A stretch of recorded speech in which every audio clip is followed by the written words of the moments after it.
રેખા માલકાની અને જોઈએ આજના સમાચાર। આજરોજ અરવલ્લી જિલ્લા સેવા સદન ખાતે સાબરકાંઠા અને અરવલ્લી જિલ્લાના ક્ષત્રિય ઠાકોર સમાજના લોકોએ જિલ્લા કલેક્ટર મારફતે તટસ્થ ન્યાયિક સત્ય તપાસ થાય તેવી માંગ સાથે ક્ષત્રિય સમાજના લોકો મોટી સંખ્યામાં જોડાયા હતા। બીઝેડ ગ્રુપના સંચાલક ભૂપેન્દ્રસિંહ ઝાલા દ્વારા સમાજના ઉત્થાન માટે ઘણા સેવા કાર્યો કરવામાં આવ્યા છે।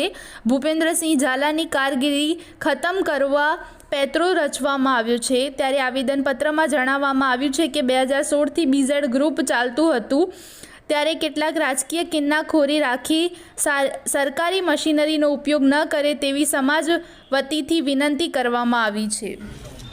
આજ રોજ અરવલ્લી જિલ્લા કલેક્ટર સાહેબ મારફતે આજે આવેદન પાઠવેલ છે।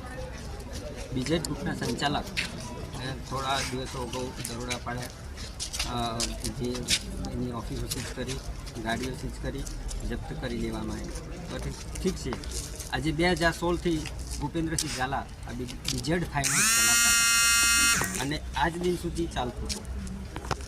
સાચું ખોટું તંત્રનું તપાસનો વિષય છે, પણ જ્યારે નનામી અરજીથી સીઆઈડી ક્રાઇમે ગાંધીનગરથી એમને દરોડા પાડ્યા, એ એક રાજકીય ઇશારો હોઈ શકે છે।